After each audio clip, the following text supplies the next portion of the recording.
इस ओम नाम के जाप से जितना अमृतो यानी आपको जितनी गति होनी है वो मिलेगी।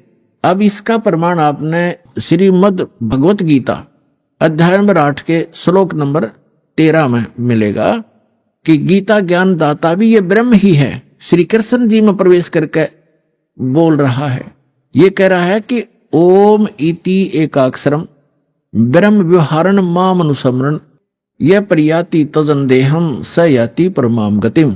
माम ब्रह्म, मुझ ब्रह्म का। अब यहां यह भी कंसेप्ट क्लियर करना पड़ेगा। पुण्यात्माओं, आज तक ये लोक वेद दंत कथा सुनते सुनते हम बहरे हो गए और हम ढीठ हो गए, उस ज्ञान को कति कंप्लीट मान बैठे। जो हमने सुना वो फाइनल है। ऐसा भी भ्रमित है, कोई स्थिर नहीं है। किसी को भी कोई कुछ कह देता वो भी हाँ ठीक ऐसा भी है, ऐसा भी है, क्योंकि हम स्वयं अपने सदग्रंथों से परिचित नहीं। और दास का उद्देश्य है कि आपको अपने ही सदग्रंथों से परिचित करा के इनका मास्टर बना दूं ताकि आप भ्रमित ना हो।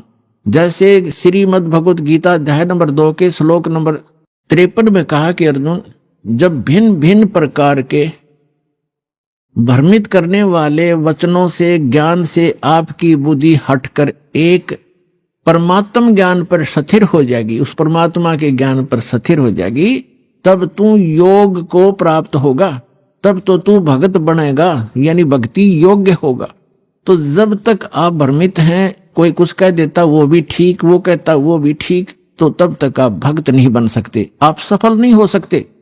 तो दास चाहता है कि आपकी ये सारी भ्रमणा और अज्ञान मिटाकर एक परमात्म उस तत्व ज्ञान पर स्थिर कर दूं, जिसके लिए आपको परमात्मा ने शिक्षित बनाया, आपके ऊपर रहम किया।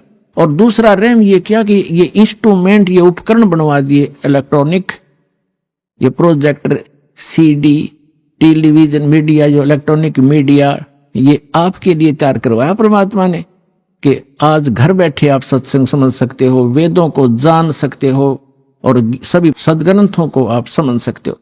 और जब तक आप स्वयं अपनी आंखों से सदग्रंथों को नहीं देखोगे, नहीं जानोगे, तो ये काल के जितने भी भ्रमित करने वाले संत भेजे गए हैं, ये आपको ऐसे ही मिसगाइड करके उद्देश्य से वंचित कर देंगे। तो अब दास चाहता कि इनकी दाल नहीं गलेगी। आप शिक्षित हैं, बेटा बेटी भाई बहन सब शिक्षित हैं और सदग्रंथ हमारे पास है।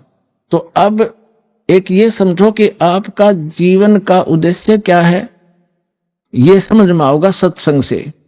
जीवन, मनुष्य जीवन का उद्देश्य केवल मोक्ष कराना है, या कोठी बनाना, बंगले बनाना, कार खरीद कर रख देना, ये नहीं है।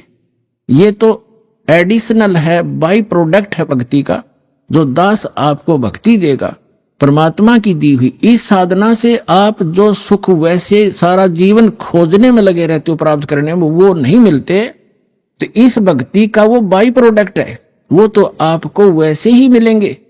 जैसे किसान गेहूं बीजता है, उसका उद्देश्य भूस बनाना नहीं होता, उसका उद्देश्य कनक लेना होता ताकि जीवन रक्षा हो। और भूस तो अपने आप बन जाता है, भूस तो अपने आप बनता हो, तो बनेगा ही बनेगा। तो दास जो आपको शास्त्र अनुकूल साधना बता रहा है, उससे संसारिक सुख तो अपने आप होंगे ही होंगे, आप मांगो चाहे मत मांगो। ये तो एक ऐसा साधन ऐसा है। तो इसलिए आप जी को सब सदग्रंथों से परिचित कराना अनिवार्य है।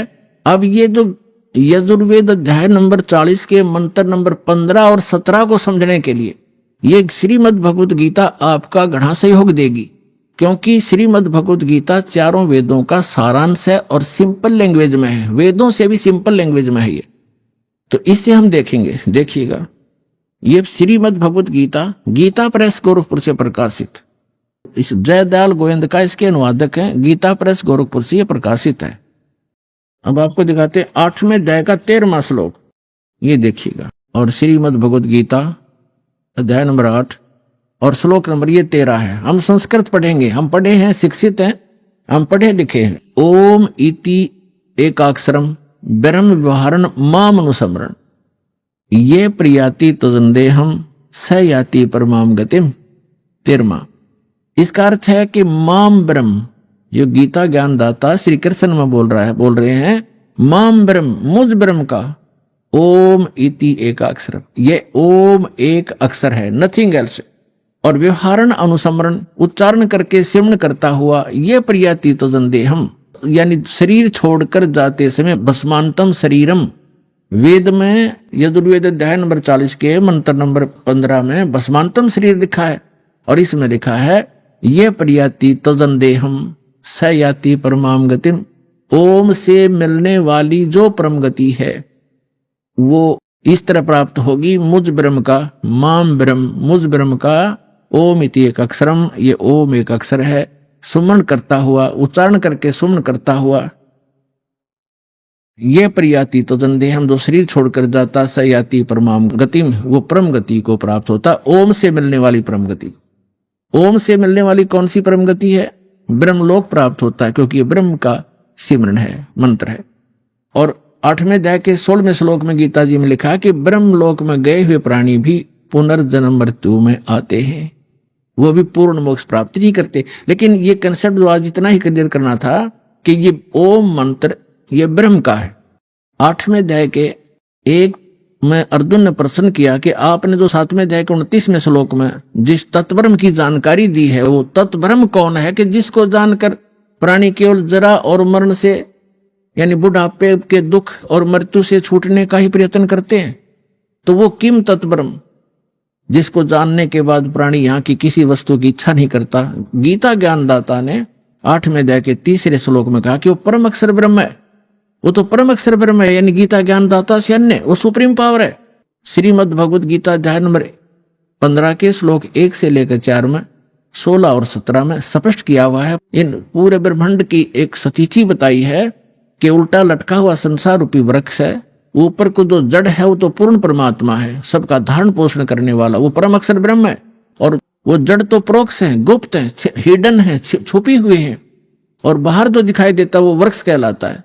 तो परमात्मा ने खुद आकर अपनी वाणी में बोला है, अक्षर पुरुष एक पेड़ है, और सरपुरुष यानी ज्योति निरंजन वाकी डार, और तीनों देवा शाखा हैं, ये पात रूप संसार।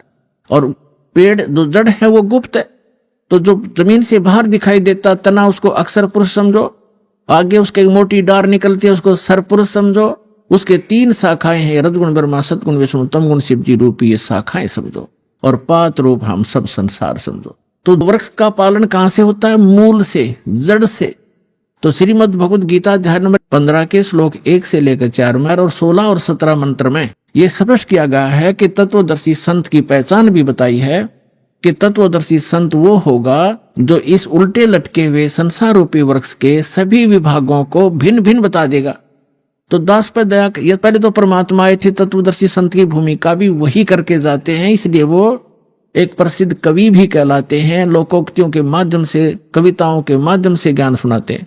तो उन्होंने 600 वर्ष पहले बताया था अक्षर पुरुष एक पेड़ है, और सरपुरुष वाकी डार, और तीनों देवा शाखा हैं, ये पात रूप संसार। अब वो जड़ कौन बताओगा? जड़ तो उन्होंने गुप्त छोड़ दी, इस दास को भेजा कि वो जड़ कौन है? वो कबीर साहब है, वो परम अक्षर ब्रह्म है, वो मूल। तो 15वें अध्याय के गीता जी के 1 से 4 का अर्थ है, गीता ज्ञानदाता कहता है कि अर्जुन तत्वदर्शी संत की यह पहचान होगी कि उस संसार रूपी वृक्ष के सभी पार्ट्स को, सभी विभागों को, तना, डार, पत्ते, जड़ कौन है, तो जो बताता है सवेदवित वो तत्वदर्शी संत है। उसके पश्चात तत्वदर्शी संत की प्राप्ति के पश्चात परमेश्वर के उस परम पद की खोज करनी चाहिए जहां जाने के बाद साधक लौटकर कभी संसार में नहीं आते। और जिस परमेश्वर ने सारे ब्रह्मांडों की रचना की, और केवल उसकी भक्ति करना, मेरी भी नहीं करना। यदि पूर्ण मोक्ष चाहता है, जहां जाने के बाद फिर लौट कर नहीं आते, वहां जाना चाहता है। और फिर 15वें अध्याय के 16 और 17 में बताया है कि 3 पुरुष हैं, सरपुरुष और अक्षर पुरुष। सरपुरुष तो ये ज्योति निरंजन काल है, अक्षर पुरुष उसका तना समझो जो 7 संग ब्रह्मांड का स्वामी है, और सरपुरुष केवल 21 ब्रह्मांड का स्वामी है। और उसके 3 शाखा हैं जो वृक्ष के, वो रजगुण ब्रह्मा सतगुण विष्णु तमगुण शिव जी रूपी समझो।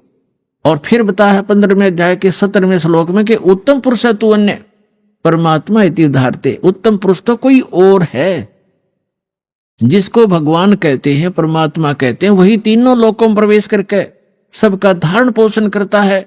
अवैश्वर है, वो अविनाशी परमेश्वर है, सबका धारण पोषण वही करता है। जैसे मूल से, जड़ से पूरे पेड़ की, वृक्ष की पोषण होता है, परवरिश होती है।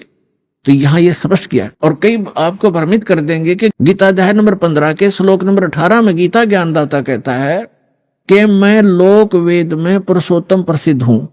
तो पुण्यात्माओं, वहां ये क्या कहता है कि मेरे अंतर्गत जितने भी प्राणी हैं 21 ब्रह्मांड में, इनसे मैं श्रेष्ठ हूं, इनसे मजबूत हूं, इनसे बलवान हूं, ताकतवर हूं, बुद्धिमान हूं। इसलिए लोक वेद में इस दंत कथा के आधार से मैं पुरुषोत्तम प्रसिद्ध हूं। आई एम नॉट पुरुषोत्तम, क्योंकि उसने तो 15वें अध्याय के 17वें श्लोक में स्पष्ट कर दिया कि पुरुषोत्तम तो कोई और है, उत्तम पुरुष तू अन्य परमात्मा इति उदाहरत। कहने का भाव ये है कि एक तो दो परमात्मा से दोगे। गीता अध्याय नंबर 18 के श्लोक नंबर 62 में और 66 में गीता ज्ञानदाता स्वयं कहता कि अर्जुन, तू सर्वभाव से उस परमेश्वर की शरण में जा, उस परमेश्वर की कृपा से ही तू परम शांति को और सनातन परम धाम को प्राप्त होगा। यानी परम शांति चाहिए और शाश्वत स्थान जहां जाने के बाद फिर लौटकर कभी संसार में नहीं आते, वो चाहिए। तो उस परमेश्वर की शरण में जा, यानी गीता ज्ञानदाता से अन्य है।